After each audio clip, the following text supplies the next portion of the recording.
ونحن على ذلك من الشاهدين والشاكرين والحمد لله رب العالمین۔ بارگاہ رسالت معاب صلی اللہ علیہ وسلم میں درود پاک کا ہدیہ پیش کریں۔ اللہم صلی علی سیدنا و مولانا محمد معدن الجود والکرم وآلہ واصحابہ الکرام وابنہ الکریم وبارک وسلم صلاة دائمة سرمدا ابدا۔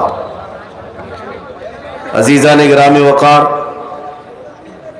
شب برات کی اس حسین ساعت میں یہاں پر جو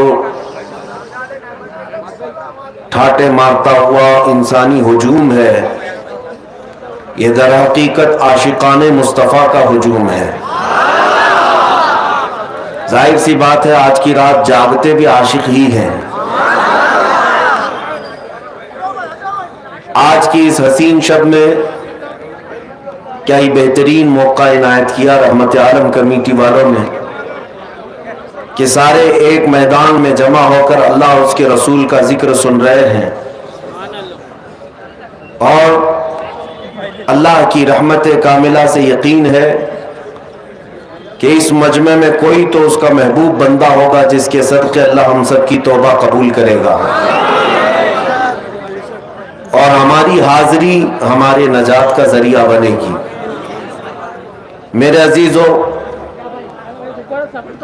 میں نے ایک بات محسوس کیا ہے،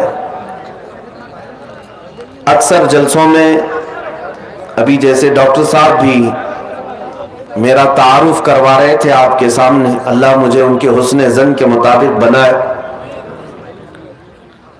جلسہ کسی اور خاص رات کے نام سے ہو یا کسی بزرگ کے عرس کے نام سے ہو، میں جتنے جلسوں میں شریک ہوتا ہوں اب تک میں نے یہ بات محسوس کی، کسی رات کا جلسہ ہو یا کسی بزرگ کے عرس کا جلسہ ہو، لیکن اس کے ساتھ یہ ٹائٹل ایڈ کر دیا جاتا ہے تحفظ ناموس رسالت، اور یہی ہماری زندگی کا شیوا ہے اور یہی ہماری زندگی کا دستور ہے۔ اس بات کی مجھے بڑی خوشی ہے کہ ہمارے ہاں کوئی بھی جلسہ ہو جائے لیکن وہ نام مصطفیٰ کے بغیر کمپلیٹ نہیں ہو سکتا۔ حضور پاک صلی اللہ تعالیٰ علیہ وسلم کی ناموس کی حفاظت آج کے دور میں تمہارے اوپر بہت بڑی ذمہ داری ہے، اور اللہ کا کروڑا احسان کہ آپ کے اس ہلچل والے شہر میں جہاں لوگوں کو ان تمام مجالس میں شرکت کی زیادہ فرصت نہیں، اکثر لوگ دنیا دار ہیں، لیکن آپ رات کے 2 بجے یہاں پر بیٹھے ہوئے ہیں، ایسا لگتا ہے دن کے 2 بج رہے ہیں۔ یہ گرمی بھی عشق رسول کی ہے۔ میرے عزیزو، میں اپنا انٹروڈکشن اور اپنا تعارف صرف اس بات سے کراتا ہوں، یا رسول اللہ تیرے عشق کی بدولت مجھے زندگی ملی ہے، تیرے عشق کی بدولت مجھے زندگی ملی ہے، میری بات بن گئی ہے تیری بات کرتے کرتے، میری بات بن گئی ہے تیری بات کرتے کرتے۔ اور ہر ایک کا اب مقصد کیا ہونا چاہیے؟ جتنے یہاں لبیک کا نعرہ لگا رہے تھے، میں نے تو یہ ارادہ کیا ہے اور آپ کا بھی یہی ارادہ ہونا چاہیے، جس کو ہم نے یوں عرض کیا، یا رسول اللہ ہے جو زندگانی باقی یہ ارادہ کر لیا ہے جو زندگانی باقی یہ ارادہ کر لیا ہے، تیرے منکروں سے آقا میں مروں گا لڑتے لڑتے، یا رسول اللہ تیرے منکروں سے آقا میں مروں گا لڑتے لڑتے۔ اللہ تعالیٰ اسی جذبے کے ساتھ ہمارا خاتمہ عطا فرمائے۔ میں آج کی رات میں بہت کچھ عبادات، ریاضات، مجاہدات، وظائف کرنے ہیں، اور میں یہاں پر مختصر کچھ باتیں آپ کے سامنے رکھوں گا، کچھ میسیجز جو ہیں، اس کے بعد پھر ہم جیسے کہ معمول کے مطابق ذکر کی محفل سجائیں گے، اور اس کے بعد انشاءاللہ اللہ کی بارگاہ میں گڑ گڑا کر دعا بھی کریں گے، کیونکہ آج کی رات مغفرت کی رات ہے۔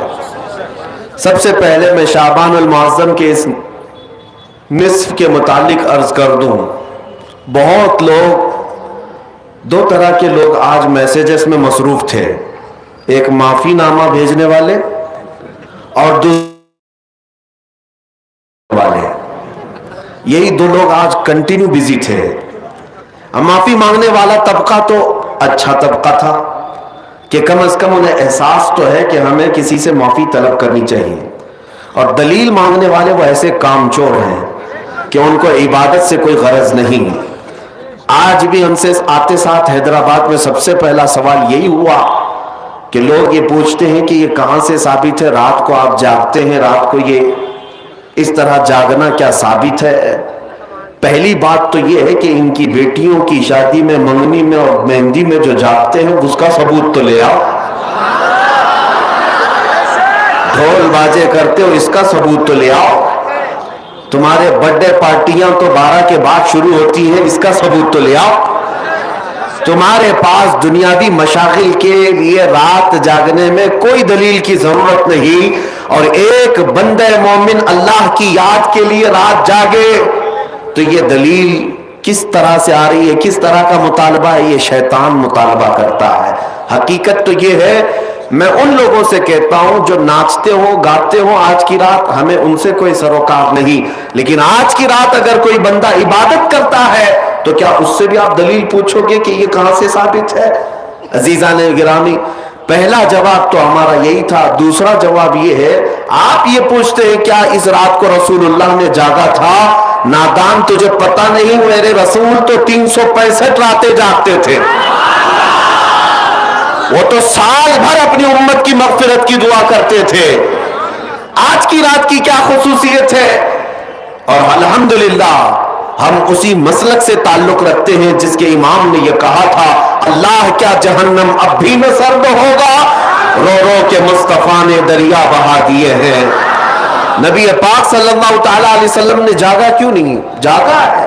ماں عائشہ صدیقہ رضی اللہ تعالیٰ عنہ کی روایات میں آپ کو بتاتا ہوں، جامع ترمذی کی حدیث ہے اور مشکات المصابیح کی حدیث ہے، جس میں صحیح احادیث ہے، وہ میں پہلے آپ کے سامنے عرض کر رہا ہوں۔ سیدہ عائشہ صدیقہ رضی اللہ تعالیٰ عنہ فرماتی ہیں، ایک رات میں اپنے حجرے میں سوئی تھی، میرے آقا صلی اللہ تعالیٰ علیہ وسلم میرے حجرے میں تھے، اس دن باری میرے ساتھ حضور کے گزارنے کی تھی، لیکن آدھی رات ہوئی تو میں نے دیکھا کہ حضور حجرے میں نہیں ہے۔ میں گھبرا کر اٹھ بیٹھی، سوچا کہ کسی اور زوجہ کے گھر حضور تشریف لے گئے ہوں گے، تو مسجد میں جا کر دیکھی، مسجد میں نظر نہیں آیا۔ تو حضرت عائشہ کہتی ہیں کہ رات کی کئی پہر گزر چکے تھے، میں چلتی ہوئی باہر نکلی۔ یہ صحابہ یا حضور کے اہل بیت کا ایک طریقہ تھا حضور کو ڈھونڈنے کا، کسی سے پوچھتے نہیں تھے بلکہ حضور کی خوشبو سونگتے ہوئے نکلتے تھے۔ کیا مہکتے ہیں مہکنے والے، بو پہ چلتے ہیں بھٹکنے والے، ان کی مہک نے دل کے غنچے کھلا دیے ہیں، جس راہ چل دیے ہیں کوچے بسا دیے ہیں۔ ماں عائشہ صدیقہ اسی خوشبو کی بدولت ڈھونڈتی ہوئی آئیں تو دیکھا نبی پاک صلی اللہ تعالیٰ علیہ وسلم آج کی رات جنت البقیع قبرستان میں تھے، مومنین کی مغفرت کی دعائیں کر رہے تھے، وہاں پر تسبیح و اذکار پڑھ رہے تھے۔ پھر تھوڑی دیر کے بعد حضرت عائشہ اپنے گھر واپس آئیں حجرے میں، تو ان کے جسم کے اندر گرمی تھی، حرکت تھی۔ حضور پاک صلی اللہ تعالیٰ علیہ وسلم واپس جب تشریف لائے، پوچھا، اے عائشہ کیا بات ہے، تم گھبرائی ہوئی ہو، بے چین ہو؟ کیا تمہیں ایسا لگتا ہے کہ اللہ اس کے رسول تمہارے ساتھ کچھ غلط کریں گے، زیادتی کریں گے؟ حضرت عائشہ کہتی ہیں، ہرگز نہیں یا رسول اللہ، میں نے یہ سوچا تھا کہ آپ شاید کسی اور زوجہ کے گھر گئے ہوں گے۔ نبی پاک صلی اللہ تعالیٰ علیہ وسلم حضرت عائشہ سے فرماتے ہیں، اتدرین ہذہ اللیلہ، عائشہ آج کی رات کے بارے میں تو جانتی ہے یہ کون سی رات ہے؟ ماں عائشہ صدیقہ نے پوچھا، یہ کون سی رات ہے؟ نبی پاک صلی اللہ تعالیٰ علیہ وسلم ارشاد فرماتے ہیں، آج کی رات رب ذوالجلال آسمان اول پر نزول فرماتا ہے۔ اور ایک روایت میں یہ کہ اللہ تبارک و تعالیٰ آج لوح محفوظ پر سارے انسانوں کے رزق لکھنے کا حکم فرماتا ہے، اور جو مدبرات امر فرشتے ہیں ان کو یہ تمام معاملات سپرد کر دیے جاتے ہیں کہ آج کی رات سے لے کر اگلے سال تک کس کو کتنا رزق ملنے والا ہے، کس کو کتنے بچے ہونے والے ہیں، یا کس کی شادی ہونے والی ہے، یا کس کی موت ہونے والی ہے، یہ سب آج کی رات مدبرات امر جو فرشتے ملائکہ ہیں ان کے پاس بھیج دیا جاتا ہے۔ اسی رات رزق کی تقسیم ہوتی ہے، تمام معاملات کی تقسیم ہوتی ہے۔ یہ حدیث پاک میں موجود ہے۔ نبی پاک صلی اللہ تعالی علیہ وسلم کے اب روزے کے متعلق پوچھے، ماں عائشہ صدیقہ خود فرماتی ہے کہ میں نے رمضان کے بعد سب سے زیادہ روزہ رکھتے ہوئے حضور کو اگر دیکھا ہے تو شعبان کا مہینہ، کثرت سے میرے آقا صلی اللہ تعالی علیہ وسلم اس میں روزہ رکھتے تھے۔ اور پھر ارشاد فرماتے اس ماہ مبارک میں اللہ کی بارگاہ میں اعمال پیش کیے جاتے ہیں، اور میں یہ چاہتا ہوں کہ میرے اعمال اللہ کی بارگاہ میں اس حالت میں پیش ہو جب میں روزے کی حالت میں ہوں۔ میرے عزیزو، آج جو دن گزر گیا، مغرب کے بعد اب ہماری 15ویں شعبان شروع ہو گئی، 14ویں شعبان تک جتنے بھی ہمارے اعمال تھے وہ سب اللہ کی بارگاہ میں پیش ہو چکے۔ آج جو روزے سے تھے ان کے متعلق بھی یہی ہے کہ حضور کی سنت کہ حضور یہ چاہتے تھے کہ میرے اعمال اللہ کی بارگاہ میں جب پیش ہوں میں اس حالت میں ہوں کہ میں روزے سے ہوں، یہ سنت ہے۔ اور دلائل کی بات کرتے ہیں آپ، تفسیر ثعلبی میں حضرت عبداللہ ابن عباس رضی اللہ تعالیٰ عنہ سے منقول ہے، نبی پاک صلی اللہ تعالیٰ علیہ وسلم کی کہ یہ وہ صحابی ہیں جن کو سید المفسرین کہا جاتا ہے۔ آپ فرماتے ہیں پورے سال میں 5 راتیں ایسی ہیں جس میں دعائیں قبول ہوتی۔ صحابی رسول کی بات کر رہا ہوں۔ بعض لوگوں کو ایسا لگتا ہوگا کہ یہ بریلویوں کی بنائی ہوئی رات ہے۔ عبداللہ ابن عباس رضی اللہ تعالیٰ عنہ فرماتے جمعہ کی رات، رجب کی پہلی رات اور شعبان کی 15ویں رات، اور دونوں عید، بقرعید اور رمضان کی عید کی رات، یہ 5 راتیں عبداللہ ابن عباس رضی اللہ تعالیٰ عنہ فرماتے ہیں اس میں اللہ تعالیٰ دعائیں قبول فرماتا ہے۔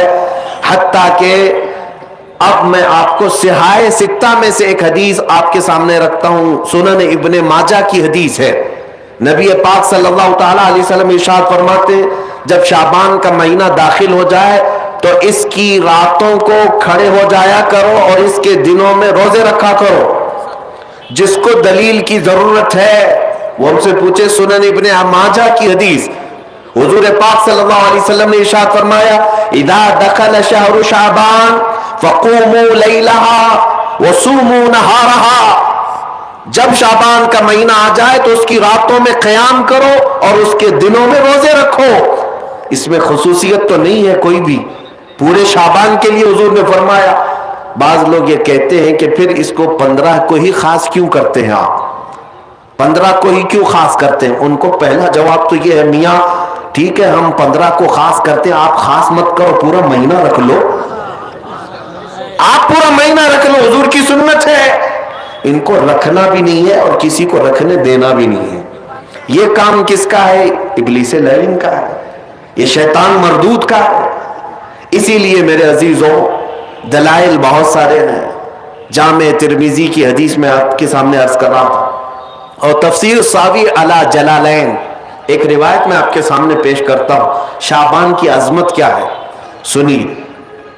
اس میں جو روایت ہے تفسیر ساوی میں فرماتے ہیں کہ رسول کریم صلی اللہ علیہ وسلم 13 شعبان کی رات کو کھڑے ہوئے، اور یہ مہینہ اسی لیے زیادہ افضل بھی ہے کہ یہ مہینہ میرے مصطفیٰ کا مہینہ ہے، اور یہ سرکار غوث پاک رضی اللہ تعالیٰ عنہ کا فرمان غنیت الطالبین میں ہے کہ شعبان کا مہینہ رسول اللہ کا مہینہ ہے، کثرت سے اس میں اپنے رسول کو یاد کرو۔ اب میں آپ کو بتا رہا ہوں جو روایت تفسیر الساوی میں ہے، 13ویں شعبان کو نبی پاک صلی اللہ علیہ وسلم رات میں کھڑے ہوئے اور کیا کیا توجہ، آج لوگ دلیل پوچھ رہے ہیں اپنے نبی کو یاد کرنے کے لیے۔ 13ویں شعبان کو میرے آقا کھڑے ہوئے اور رات بھر مولا کریم کی بارگاہ میں یہ عرض کرنے لگے مولا میری امت کی بخشش میرے حوالے فرما دے۔ حضور نے 13ویں شعبان کو یہ دعا کی تو روایت میں کہ اللہ تعالیٰ نے اجازت عطا کی کہ آپ کی 1/3 امت کی بخشش آپ کے حوالے، آپ شفاعت کر سکتے ہیں۔ 1/3، 1/3 امت کی سفارش آپ کر سکتے ہیں۔ 14ویں رات کو پھر میرے آقا صلی اللہ علیہ وسلم کھڑے ہوئے، رات بھر عرض کرنے لگے، مولا میری امت کی شفاعت میرے حوالے کر دے، ان کی بخشش میرے حوالے کر دے۔ اللہ رب العزت نے 14ویں شعبان میں نبی پاک صلی اللہ تعالی علیہ وسلم کو حکم فرمایا، 2/3 امت کی بخشش کی شفاعت سفارش آپ کے حوالے ہے، 2/3 امت کی سفارش آپ کر سکتے ہیں۔ نبی پاک صلی اللہ تعالی علیہ وسلم کیا اس پر بھی راضی تھے؟ بلکہ 15ویں شعبان کی رات آئی، یہ رات، یہ تیسری رات تھی، نبی پاک صلی اللہ علیہ وسلم پھر کھڑے ہوئے، اور آج کی رات کھڑے ہو کر نبی پاک صلی اللہ علیہ وسلم نے پھر وہی دعا کی، مولا میری بقیہ امت کی سفارش میرے حوالے فرما دے۔ آج کی رات رب ذوالجلال نے اپنی رحمت کے پورے دروازے کھول دیے اور ارشاد فرمایا، اے محبوب آپ کی پوری امت کی سفارش آپ کے حوالے ہے، سوائے اس مشرک کے، سوائے اس کافر کے جو آپ سے منہ پھیر کر بھاگتا ہے، اس کی سفارش آپ کے حوالے نہیں، اس کا حساب تو اللہ قیامت کے دن خدا تک لے گا۔ آج کی رات میرے عزیزوں، میرے نبی پاک صلی اللہ تعالی علیہ وسلم کو مکمل شفاعت کرنے کا اختیار دیا گیا ہے، پوری امت کی شفاعت، پوری امت کی شفاعت۔ شفاعت کا مطلب کیا ہے؟ اللہ کی بارگاہ میں سفارش کریں گے، سفارش کریں گے۔ بخشنا تو مولا کا ہی کام ہے، مغفرت تو رب تعالیٰ کی شان ہے۔ اب سنیے، حضرت عبداللہ ابن عباس رضی اللہ تعالیٰ عنہ سے منقول جو حدیث میں نے آپ کو بتائی، 5 راتیں جو دعاؤں کی قبولیت کی ہیں، اسی طرح آپ سے ایک اور روایت ہے، آپ نے فرمایا کہ آج کی رات اللہ تبارک و تعالی اتنے لوگوں کو معاف فرماتا ہے، یہ ترمذی کی حدیث ہے، اتنے لوگوں کو معاف فرماتا ہے کہ بنو کلب ایک قبیلہ تھا جس کی بکریوں کے بال ہیں، اتنے لوگوں کو اللہ جہنم سے آزاد فرماتا ہے۔ یہ ساری حدیثیں پڑھنا چاہیں تو کتابوں میں موجود ہیں، میں آپ کو صرف چکھا رہا ہوں اس لیے کہ آپ بھی یاد نہیں رکھیں گے۔ الحمدللہ یہاں پر سنیوں کا مجمع ہے اور اکثر ہمارا معمول یہی ہے، ہمارا تو معمول یہی ہے، بہت سارے لوگ، ہم اپنوں میں یہ نہیں کہتے کہ جو لوگ یہ کہتے ہیں میلاد کہاں سے ثابت ہے، شب برات کہاں سے ثابت ہے، شب قدر کہاں سے ثابت ہے، تو ہم تو صرف پہلے لفظوں میں صرف اتنا ہی کہتے ہیں، یہ تو صرف سنیوں کی قسمت سے ثابت ہے، یہ ہماری قسمت میں لکھا ہوا ہے، یہ ہماری قسمت میں لکھا ہوا ہے کہ اللہ تبارک و تعالیٰ یہ موقع عطا فرماتا ہے گاہے بگاہے اور بندے اس کو یاد کر لیتے ہیں۔ عزیزان گرامی اوقات، اور ایک حدیث، کیا قبرستان جانا چاہیے نہیں جانا چاہیے، اس پر بھی بڑے اعتراضات ہیں۔ خزانۃ الروایات بحوالہ فتاوی رضویہ شریف اعلیٰ حضرت نے بھی نقل فرمایا کہ آج کی رات روحیں تمہارے گھروں میں آتی ہیں، قبروں پر جتنے بھی آرام کر رہے ہیں ان کی روحیں تمہارے گھروں پر آتی ہیں، اور جو گھر میں ذکر اذکار ہو، عبادات ہو اور انہیں اصال کیا جاتا ہے، وہ لے کر قبرستان واپس جاتی ہیں اور اپنے پڑوس میں فخر کرتی ہیں کہ میرے گھر والوں نے مجھے یہ دیا، میرے گھر والوں نے مجھے یہ تحفے دیے۔ آج کی رات روحوں کے عید کی بھی رات ہے، لیکن وہ روحیں جن کے گھر والے انہیں کچھ نہیں دیتے، واپس قبرستان جاتے ہوئے یہ کہتے ہوئے جاتی ہیں، اللہ تمہارا اس سے بھی برا حال کرے۔ وہ انہی لوگوں کو کوس کر جاتی ہوں گی جو دلیل بار بار پوچھتے رہتے ہیں۔ الحمدللہ ہر سنی 2 رکعت نفل تو آج پڑھتا ہی ہے، قبرستان سے گزرتے ہوئے سلام تو کرتا ہی ہے۔ ہم اپنے بزرگوں کو بھولنے والوں میں سے نہیں ہیں، جن کو بار بار دلیلوں کی ضرورت ہے، ان کی روحیں آ کر کوس کر جاتی ہوں گی۔ بہرحال یہ شعبان المعظم کا مہینہ، جس کے متعلق تاریخ یہ ہے کہ ایک تاریخ میں آپ کو بتاؤں، اس مہینے کی ایک اور تاریخ ہے کہ سیدنا موسیٰ علیہ الصلوۃ والتسلیم کو نبوت اس مہینے میں ملی. حضرت ابراہیم خلیل اللہ کو اللہ نے نور معرفت اس مہینے میں دیا. اس سے بڑی چیز یہ ہے نبی پاک صلی اللہ تعالی علیہ وسلم اسی مہینے میں مکہ والوں کے مطالبے کی وجہ سے اپنا اشارہ چاند کی طرف کر کے 2 ٹکڑوں میں تبدیل فرمایا تھا. تو شق القمر کا جو معجزہ میرے آقا کا ہے وہ شعبان المعظم میں پیش آیا, وہ شعبان المعظم میں آیا ہے. میں یہ اس لیے عرض کر رہا ہوں کہ لوگوں کو انڈیپینڈنس ڈے یاد تو ہے, ریپبلک ڈے تو یاد ہے. آج پوچھتا ہوں میں کہ 15 اگست ہماری آزادی کا دن ہے, ہر سال مناتے ہیں. ارے میاں 1947 میں آزاد ہوا تھا نا, تو ابھی تک کیا ہے, یا ہر سال آزاد ہو رہا ہے؟ ہر سال آزاد ہو رہا ہے نہیں, ایک بار ہوا تھا لیکن اس کی خوشی اب تک منائی جا رہی ہے. اس پر کسی کو اعتراض نہیں. میاں ہم بھی مناتے ہیں, ہمیں بھی خوشی, ہم اسی ملک میں رہتے ہیں.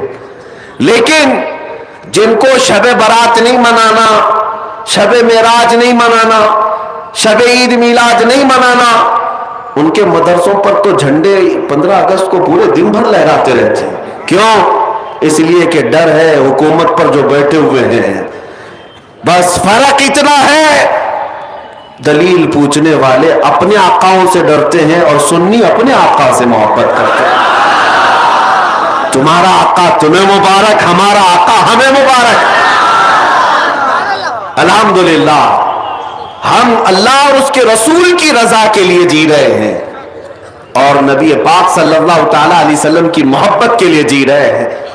اقبال نے سچ کہا تھا, ڈاکٹر اقبال نے, ہمیں کرنی ہے شہنشاہ بطحا کی رضا جوئی, ہمیں کرنی ہے شہنشاہ بطحا کی رضا جوئی. وہ اپنے ہو گئے تو رحمت پروردگار اپنی, وہ اپنے ہو گئے تو رحمت پروردگار اپنی. آج مجھے پتا ہے میرے عزیزوں کچھ باتیں اور میں وقت کے تقاضے کے عین مطابق ہیں آپ کو عرض ضرور کروں گا. آپ کبھی یہ مت سمجھنا کہ مجھے بڑا مجمع مل جائے تو میں کچھ بھی بول لیتا ہوں. میرے پاس 4 لوگ بیٹھے ہوں تب بھی میں وہی بات کروں گا, اور 4 لاکھ لوگ بیٹھے ہوں تب بھی میں وہی بات کروں گا. اس لیے کہ میں سامنے مجمع کو دیکھ کر نہیں بولتا, میں مکین گنبد خضرا کو دیکھ کر بولتا, ان کی رضا کو مد نظر رکھ کر کے کہ نبی پاک صلی اللہ تعالی علیہ وسلم ان کی شریعت پر کوئی آنچ نہ آنے پائے, ہم اس پر بولتے رہیں گے. اب اس سلسلے میں کوئی بھی چہرہ آ جائے ہمیں اس سے غرض نہیں ہے, ہمیں اس سے غرض نہیں. سنیوں اپنا عقیدہ اتنا مضبوط رکھو, اتنا مضبوط رکھو. اعلیٰ حضرت نے کتنا پیارا پیغام دیا. تم کب تک ان کی اٹھاتے گھومتے رہو گے جوتیاں, کب تک ان کی دھوتیوں میں گھس کر کے پناہ لیتے رہو گے. ان کے حالات ایسے ہیں کہ آج ہے کل نہیں ہے, اور اس کے بعد یہ بدلتے تخت تمہیں مجبور کر ڈالیں گے, تم کہیں کے نہیں رہ جاؤ گے. اسی لیے جینا ہو اس سرزمین پر تو یوں جیو جیسے عاشقان مصطفیٰ جیا کرتے تھے. انہیں جانا انہیں مانا, نہ رکھا غیر سے کام, انہیں جانا انہیں مانا, نہ رکھا غیر سے کام. للہ الحمد میں دنیا سے مسلمان گیا.